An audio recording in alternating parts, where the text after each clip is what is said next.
and why I started Mercury Jam and really found my why was my father. He worked in London in the sort of the 60s and 70s and 80s, and the environment there, we didn't talk about compassion and leadership and soft skills and things like that. But some of the values that he taught me about, and he was a chartered surveyor, and he was also an advisor for the UK government.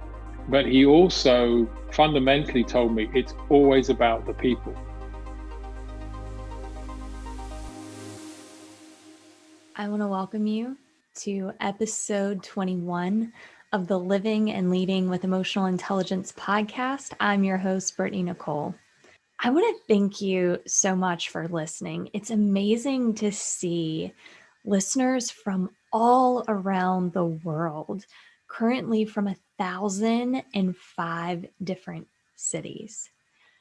I am so grateful and humbled that out of all of the podcasts that you can listen to, this one made it on your radar. So thank you so much. It is my pleasure to introduce the guest for this podcast episode, who I now call a good friend.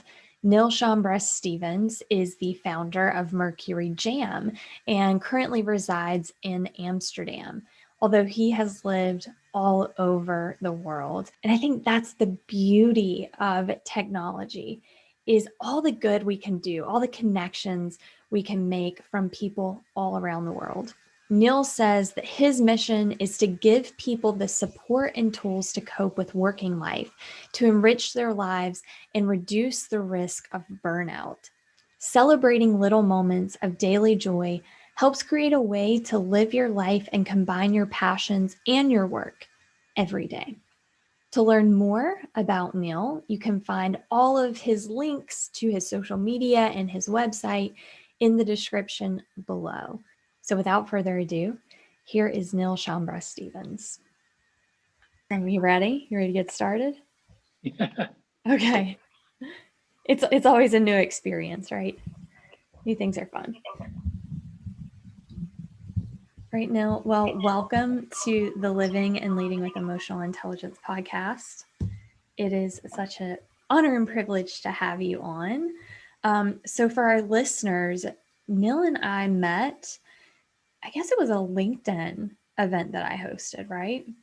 Mm-hmm. And I can't remember what it was about at the time, but I know that we were experiencing a lot of stress and anxiety, and I think that's just been a consistent theme for quite a while.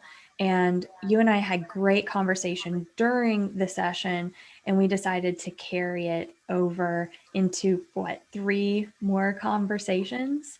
Mm-hmm. And I just really appreciated your story and just where you came from and how you left, all of the corporate work, kind of the materialistic world, got rid of a lot of your things, and now you support people with kindness and adding that emotional intelligence into your life and your business.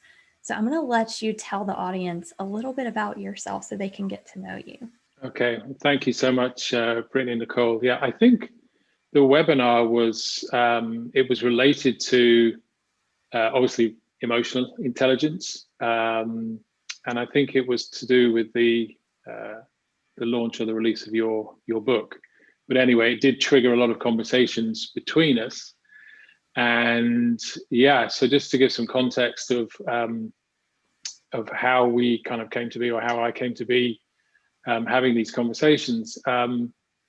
I worked for about 20, 25 years for some amazing Fortune 500 brands, for Levi's, Converse, Vans, Polaroid. And I was fortunate to live and work across different time zones, different regions. And the one thing that, despite all those brands being amazing and having some amazing kind of creative propositions and offerings for their consumer, was the people. And I realized that it was working with people and trying to help and inspire people to be their best on their best day was the thing that really appealed to me. And yeah, it took me a long time. People talk about discovering their why. It probably took me about 20 years. Maybe a late developer there, I don't know. But yeah, so now, excuse me, through a series of sort of personal triggers and events, I really found my place. I found my why, which is inspiring and nurturing emerging talent, and in particular, sort of the next generation of leaders who are rising up. And I do that by focusing on well-being and productivity in the workplace. And I'm a founder and of a company called Mercury Jam, and I am based in Amsterdam. I'm actually living and working and running my business from a houseboat here in Amsterdam. We've just had some amazing icy weather and the canals froze, and I was sitting here with the window behind me. People were skating past that at the weekend. It's back to being a canal now. No one's skating here right now. But yeah, just living very, very simply and applying the principle of working from anywhere. And that is why, with your reference of giving away a lot of things and just really simplifying my life to focus on my business and well-being and productivity. And that's how I think you and I came to start this conversation and meet, with a conversation about kindness, but also emotional intelligence as well, and how those two are really critical in business today. 100%.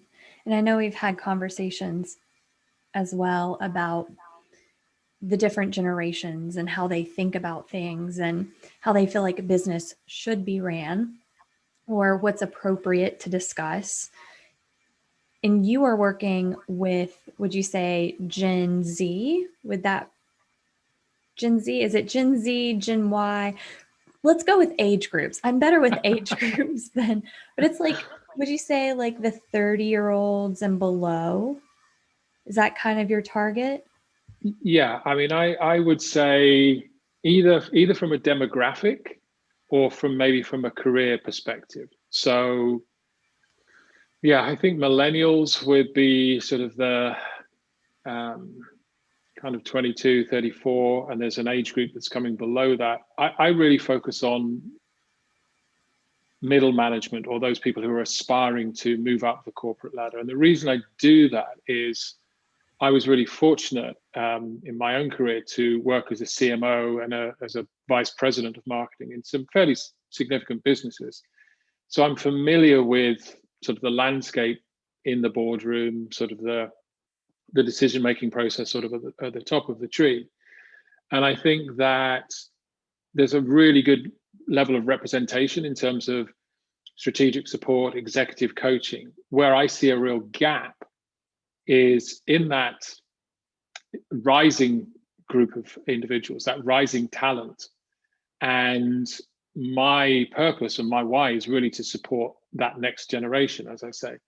And I see having, I work as an advisor and I work as a mentor with a couple of, and there's an excellent mentor program called the 30-Minute University of Planning, which was started by some really wonderful people in an agency in Germany. And it really focuses on strategists and planners within the agency model. And I've been really lucky to talk to people in Lagos, in Nigeria, or in Houston, Texas, or all over the world. But the themes and things that they're experiencing is pretty similar in terms of how they view themselves, how they want to operate, how they want to rise up within the organization. And what I'm really enjoying is being able to talk to those individuals and listen to them. As the name suggests, like it's 30 minutes, it's the 30-Minute University. But really make sure that they feel that they are seen and they are heard and that they are valued. And I think that that's applicable to any generation or anybody in the workplace, making sure people are seen and heard and valued. But in particular, for that group, that sort of demographic, whatever the name is, we kind of can't figure out whether it's Gen Z, Y, millennial, whatever. But just help that group of individuals to be their best on their best day And I do that with the principles of kindness, of gratitude, of resilience, and momentum. And I know that feeds into a lot of the work that you are obviously passionate about in terms of leading and living with emotional intelligence, and how you need that higher EQ and sensibility, I think, as a leader and in life in the workplace today. Yeah, 100%. Another thing I believe we discussed was the facade that a lot of people have about leadership development, personal development, being that leader, giving people that space to feel heard. So many people come to me, and I'm sure maybe you've experienced this as well, and say, well, what can I do? What are some strategies or some tips you would suggest so that I can show people that I care? And it's like, but if you care, you care. You're showing it by caring. That tells me that deep down, you don't have that level of care. And that doesn't mean that that person's a bad person, or, it's just, as a society, we have been conditioned that this is how you should. Should is the big word there. And so everybody follows what they should do and not why they're doing something. Like you're talking about finding your why. So, what are you doing with this next level of leaders to change that? So instead of just saying, here's some tips and tricks, come to my webinar, like how do you get them to embody and embrace that? I think that's a wonderful observation, and I think the word facade is such a powerful word, and it just rings true, because there is this, yeah, it's a facade, it's a veneer, it's a surface, it's a superficial element that we see in life, in business today. And it's something that there's sort of an expectation. Everything has to be sort of polished and presented and refined in a particular way, which for a lot of us, that's not actually true. It doesn't ring true. We don't necessarily live in an Instagram bubble as much as we would maybe want to or aspire to. Our lives are different.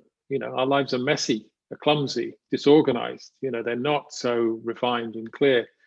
And I think that the first message there, I would say, is like, that's okay.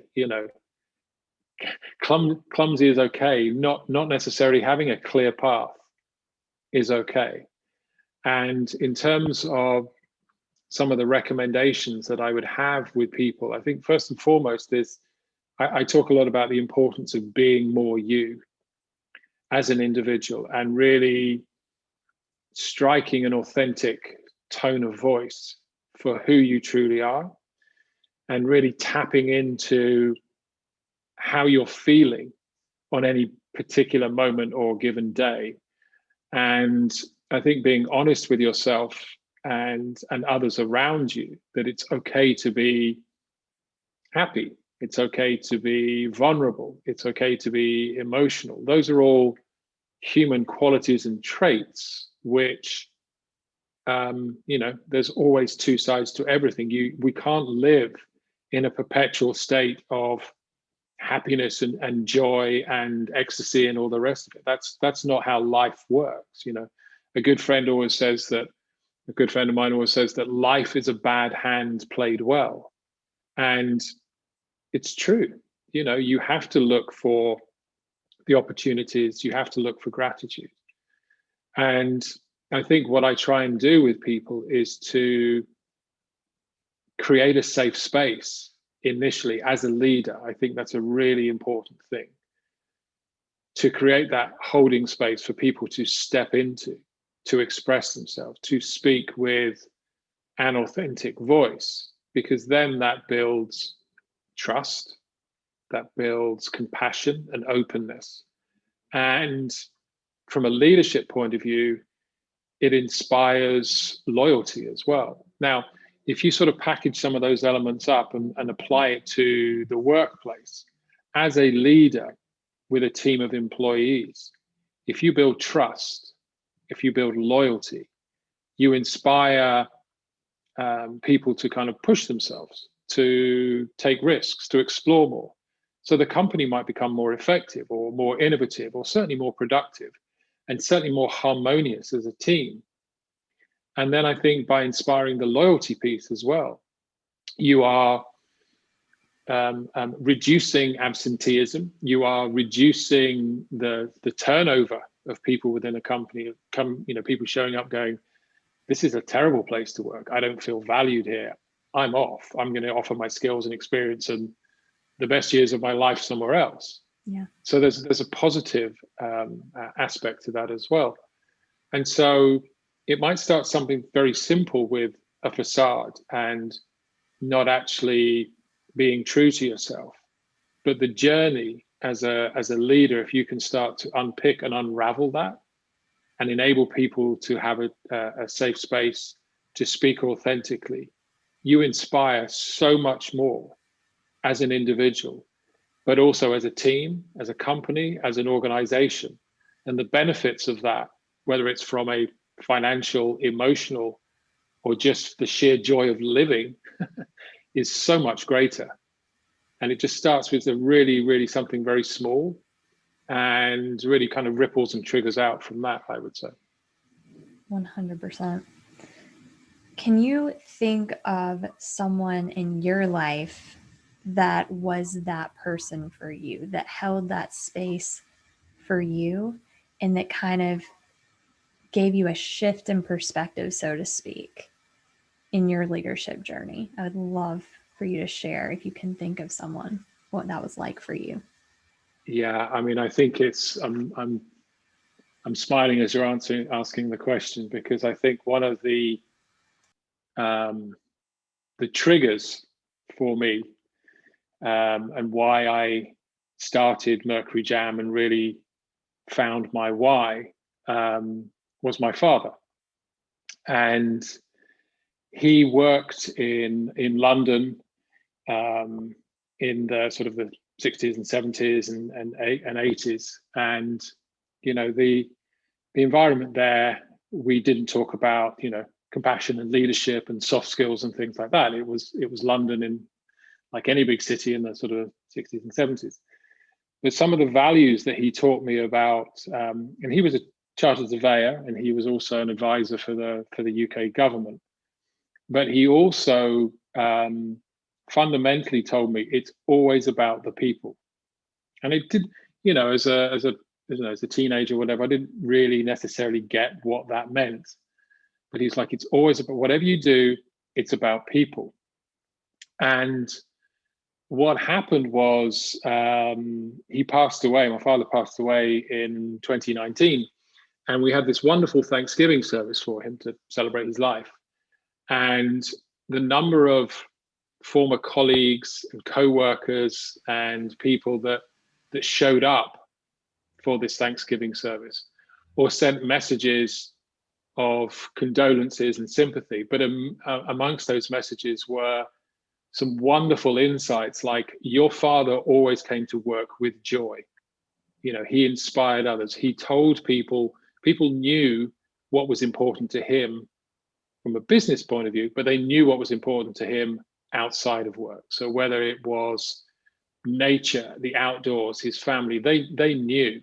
And that really resonated with me in terms of, yeah, it's people first. Whatever the product or the service that you have or offer, whether you're, making skate shoes for Vans or cameras for Polaroid, it's about people and putting people first.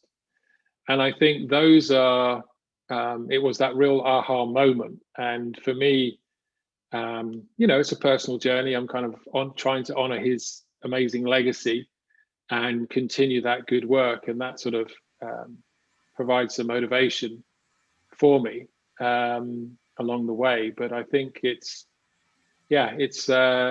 an interesting source, but it's something that gives me great comfort and great motivation every day to do what I do and to love what I do as well, because I think that's the thing. I really, I think sometimes everything has to kind of fall apart and unravel to find out where you're truly meant to be in life.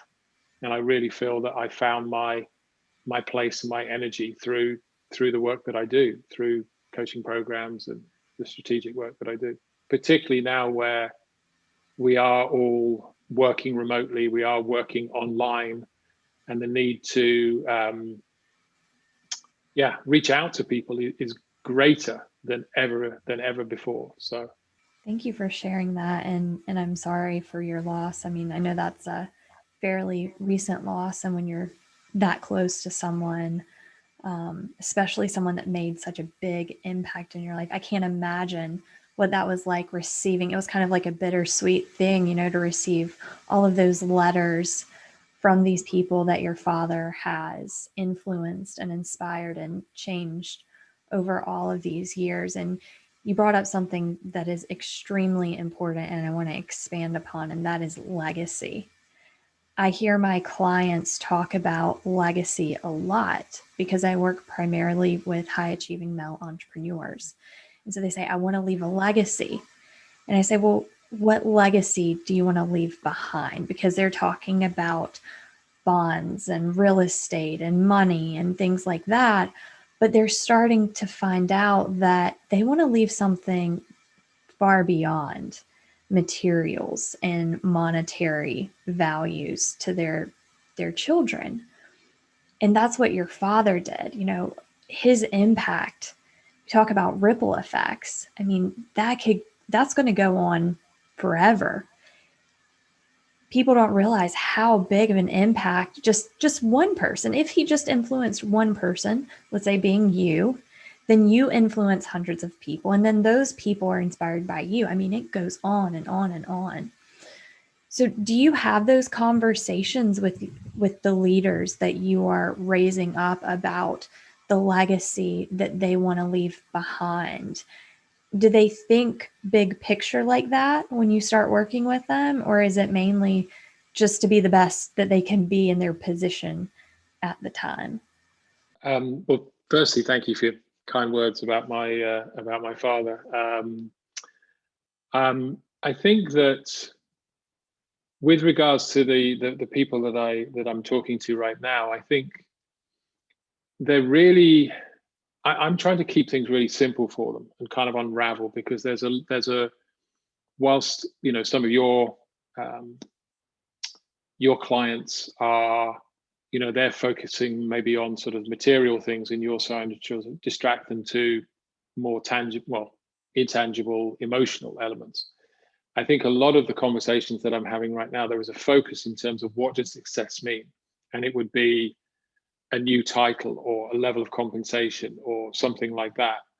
And what I've tried to do is to focus on values, and in particular where the job market is tough right now, really tough.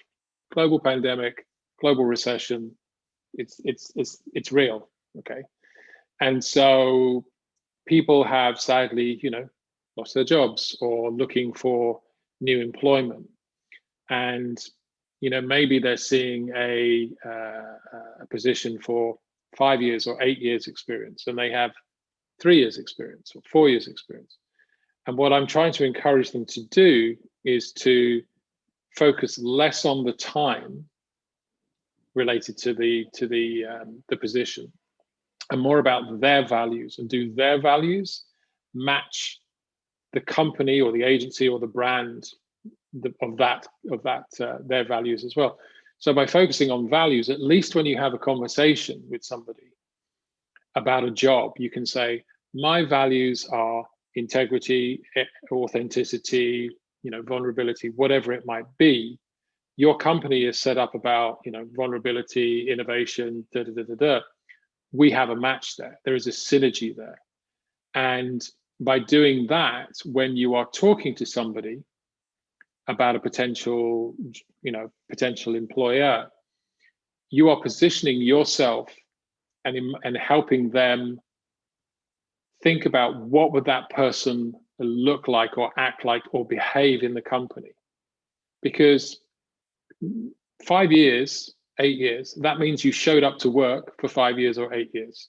You may or may not have all the same values of that company. I'm oversimplifying, I know. But anyway, bear with me. But if you've got 3 years experience, but you have, you're knocking the values of that company out of the park, the employer might go, actually, we need somebody like Brittney-Nichole, or we need somebody like Neil in our team, because then they can grow within the organization and we don't have to teach them our values. It's like an instinctive thing, and it's a powerful thing. So that's an example of how I'm encouraging people to talk about their own values, because then that helps them to really establish as they move up the career ladder, that it is about values versus compensation or a title. And I think that distinction right now is important. Does everybody need to get paid? Of course they do. So compensation is important and recognition is important.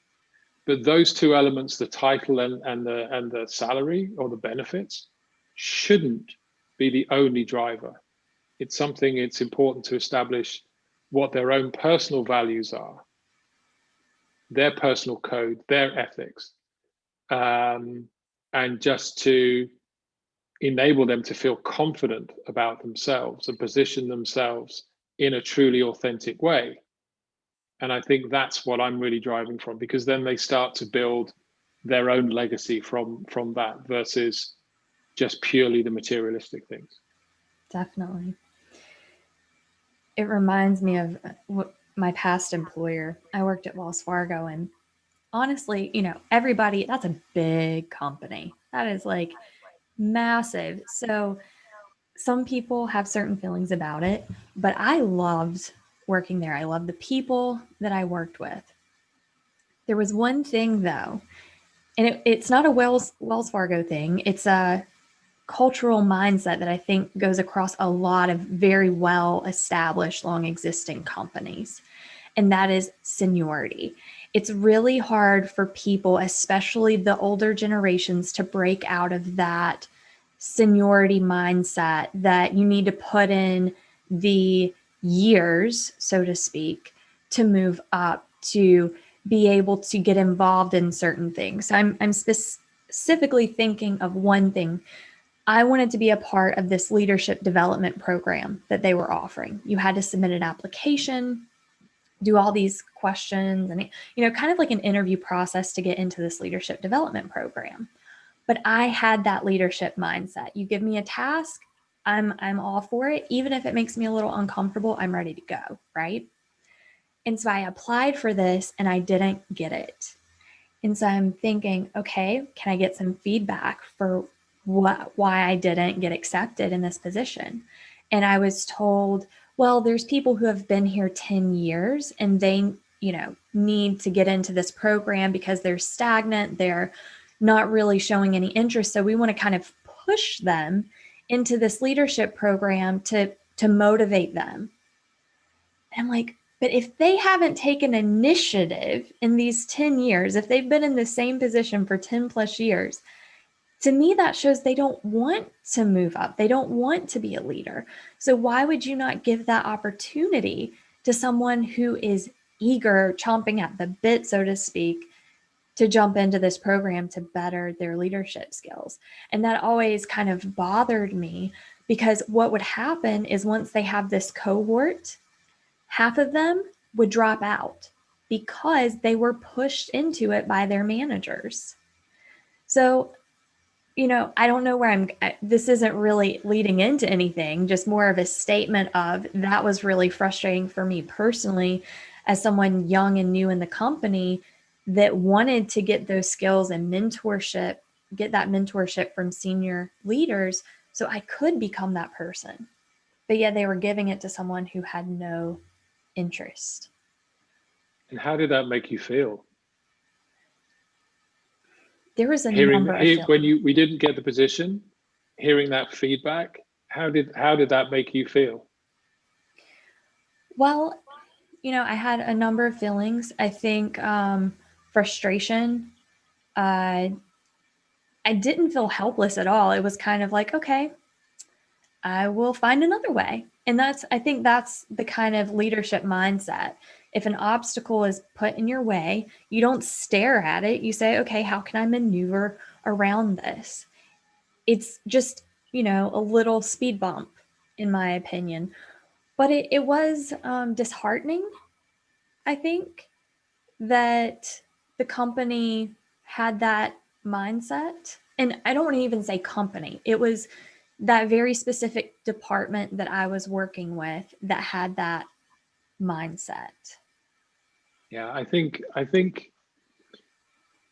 there's been some wonderful advancement over the last 5 years in terms of making the boardroom look more like society, which is a big statement. And I think that's also, I'm in Europe, you're in the US. It's a global phenomena as well. It's not just one region or one country or one department or another.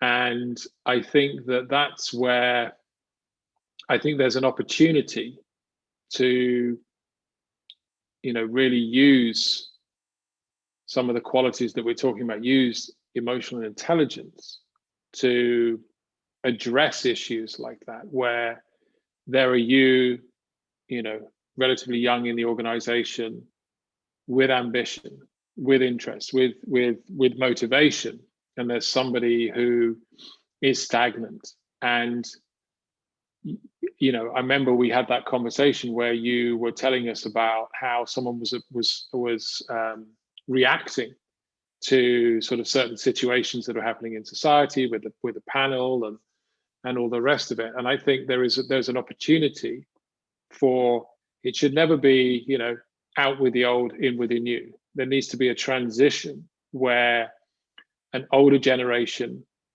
with a certain knowledge and experience and wisdom can actually learn from a younger generation who are more adept at using, technology or innovation or whatever it might be, and vice versa. Sort of a young, aspiring, go-getting, innovative mindset and leadership to understand, say, operational processes within a company, financial processes. There are certain things that are learned that you can't really shortcut. And I think that combination of a healthy, open mindset to cross-functional and cross-generational leadership, I think that's the way forward. I realized I'm at a certain point in my career or even age where I think I would rather help and nurture that next generation of leaders to aspire, because I think that companies are, they need to be more representative of what's happening in society at large. And I think there's some wonderful initiatives around inclusion, around diversity, but it needs to be done as a transition, and look at who has the knowledge. And both generations have knowledge. Both generations have wisdom. Both generations can learn from one another. And I think that fluidity of leadership and inspiring people to be open-hearted and open-minded, with a lot of the work that you do around emotional intelligence and being aware, that awareness of people, I think is so important right now.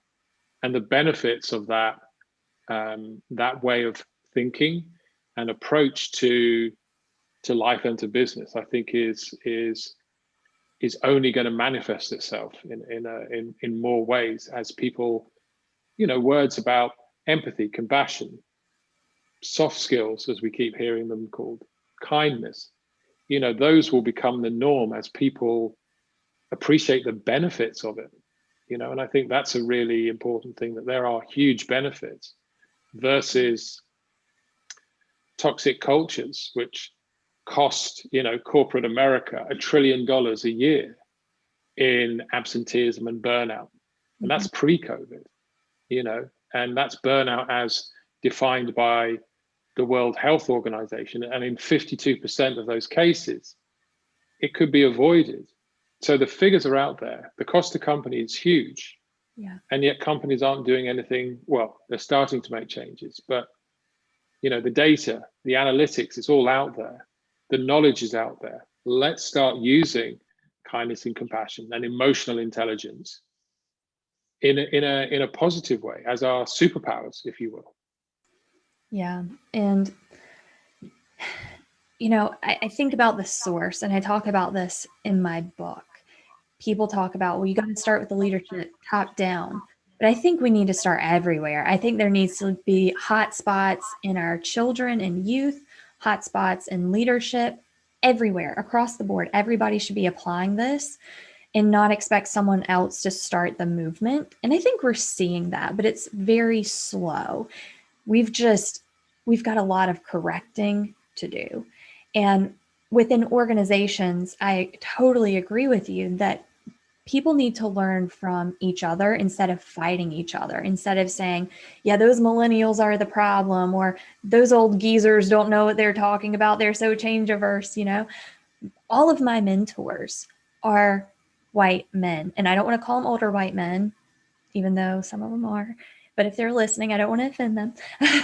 But I've always surrounded myself with elders, if you will. I'm an only child, grew up in a community where my parents, my grandparents always had their older friends around. I didn't have a lot of kids around me. So I listened to adults talk far more than I socialize with them far more than children. And while I do value tremendously their perspective, I do see the other side of that, where they think, again, going back to the seniority thing, where they believe, okay, because I have this years of experience, I'm the adult here, I'm the elder, I have this experience. I partnered with someone once. So I'm going to share a quick story with this guy who is, I'm going to say, in his like late 50s. Our first conversation was great. I thought this is going to be a great partnership. We did similar things, but we did things differently enough that our clients could benefit from both of us. So we started to work together. And as we're developing this relationship and starting to meet with clients, all I'm hearing is, first he would say, well, what are your thoughts on this? Give me your thoughts. And so I give him my thoughts, and he would shut them down every single time. He would say, he would literally chuckle. He was very condescending. He would chuckle and say, oh, that's great. But that's not going to work. And I'm like, well, the way this generation, honey, I've got 25 years of experience over you. Like that's great, but that's not going to work. And it continued, and then it got very toxic, and we both decided this wasn't going anywhere. But some people really struggle with taking advice from people that are younger than them, some people taking advice from people that are older than them. And I think it is more of that whole like individualistic mindset that culture has created. When we're kids, we're put in a classroom with our own seats. We're not at a table with a group of people. And maybe some schools are like that, but at least here in Western culture, everybody has their own desk. You don't do group projects until like middle and high school, and they're not common. It's like maybe one a semester. And then you get into the workforce, and now you're expected to collaborate and work with people of varying ages and ideas and get along with them, when you've never been taught how to do that. And it's never really been appreciated, because it's all about me, competition. I have the right answer. I have the best answer. I'm number one.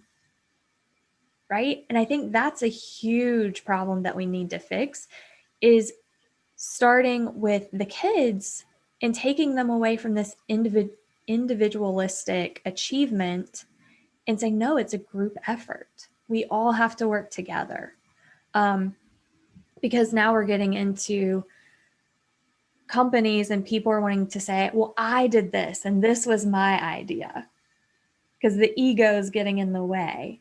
and they're shutting other people down because they want to have the best idea. I went on a tangent, but yes. No, it's not a tangent at all, because I think it does start with the education system. It does start from a cultural point of view. It does start with a values system. And I think there's two sort of questions in that is, you know, what's the definition of a leader and what's the definition of success? And I think there is a very sort of preconceived idea of what those two words mean. And I think that one of the things that I try and encourage people from a leadership perspective is that you don't have to be the smartest person in the room. That's not your role per se. Your role is to support and to nurture and to give people space and opportunity. And I'm really sorry about that story about the partner you were working with. That sounds awful to be asked a question and then to shut it down. That's almost the opposite of being an inquisitive and supportive leader. You know, it was a great incredible learning experience. I'm glad it happened. I learned a lot from that. I'm sure. But I think that I think that, you know, if you surround yourself with people and tell them what to do, where's the joy and the satisfaction in that? Where's the personal development for you, for them? You know, and I think that it's really, it's kind of counterproductive, that way of working. And there's still companies and organizations that require that style of leadership. There's few and far between now.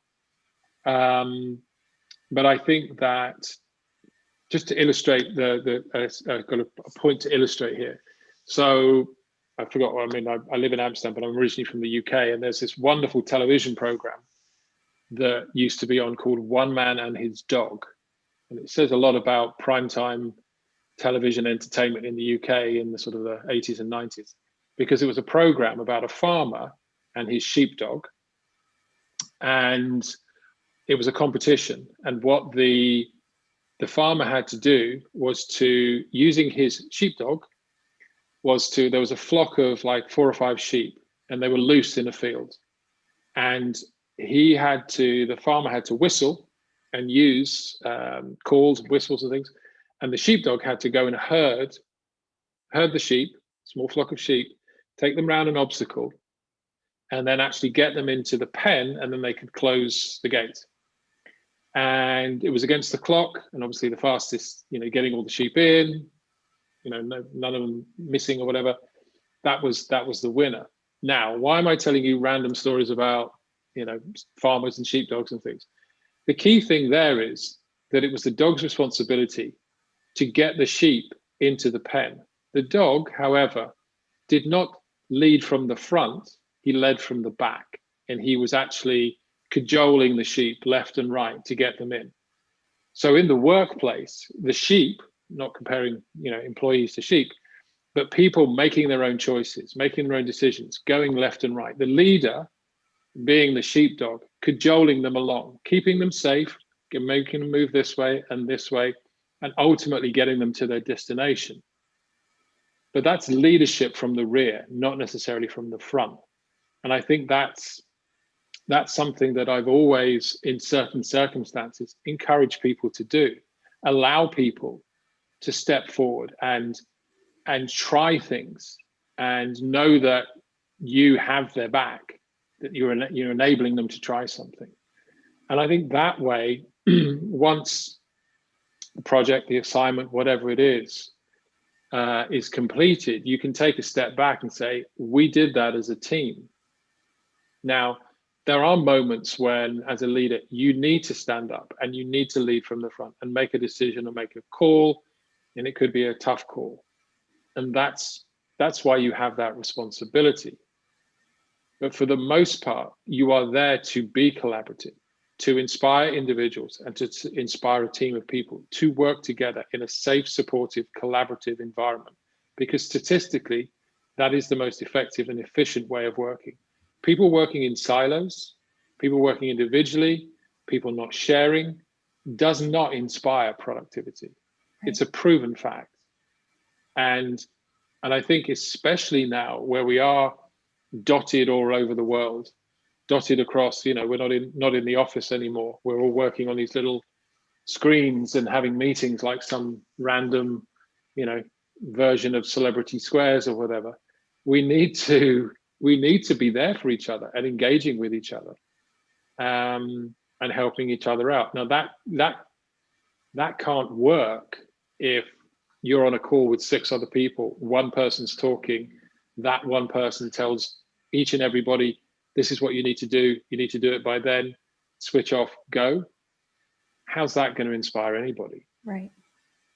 Because you're not making that connection with them. You're not reaching out and finding out how they're actually doing on any given day, on any given moment, with, a sick dog running through, or children, or,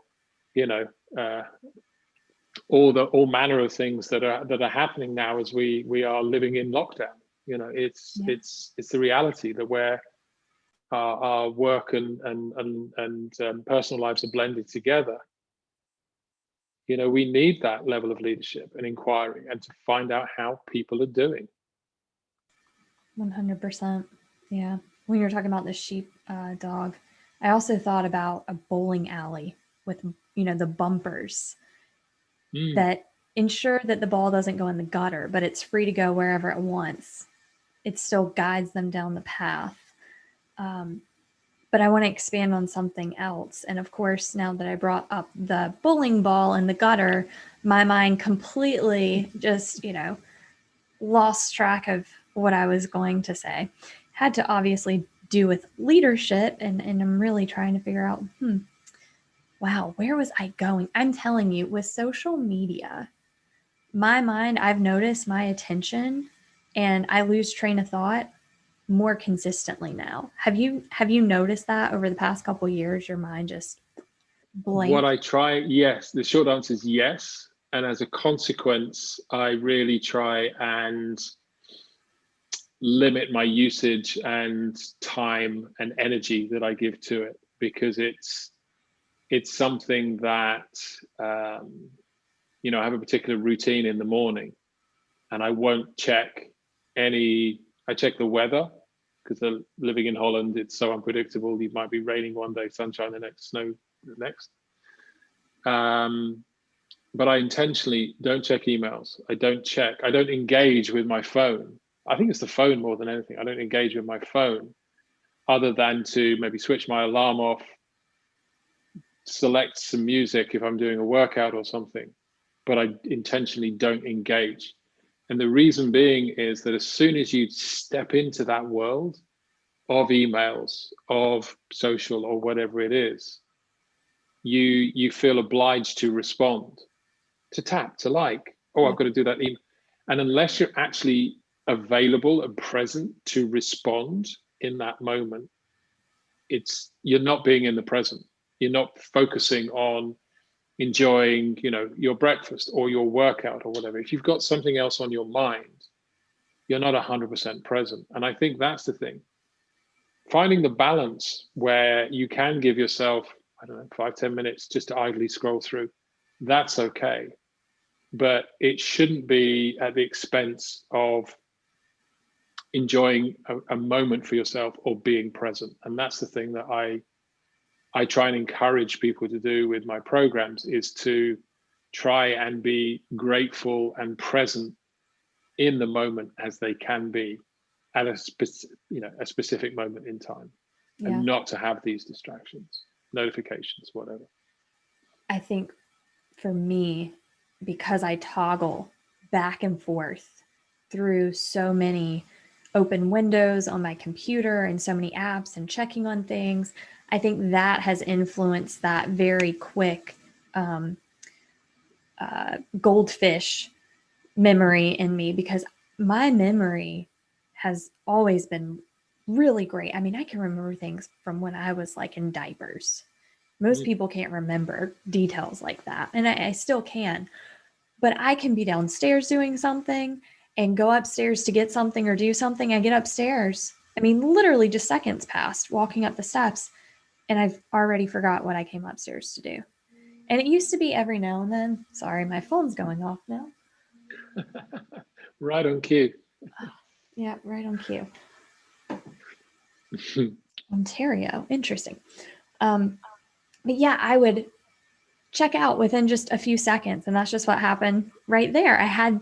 You said something that triggered in me this message, and then I brought it to the bowling ball, and it's gone automatically like that. And I hate that because I wanted to continue this conversation.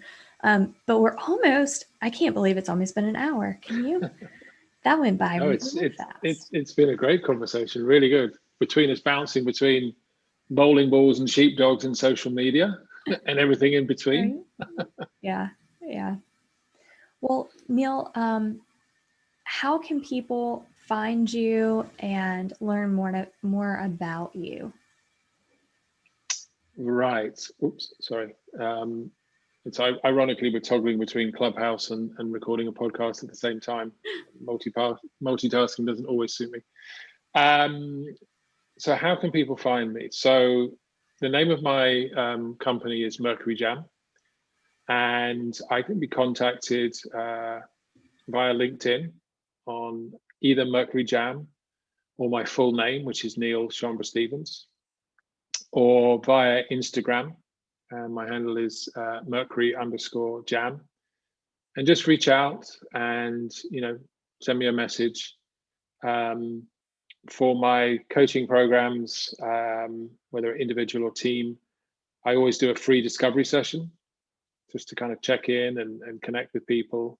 1 or 2 sessions just to have a conversation. So yeah, I mean, I'm one of the important things that also is that, as I mentioned at the sort of the top of the call, that I believe in working from anywhere. And I have experience of working in multiple time zones from one location. And so despite the fact that I'm in Amsterdam, yeah, I mean, I have conversations and clients on the East Coast, on the West Coast, mountain time as well. A lot of people in Colorado as well.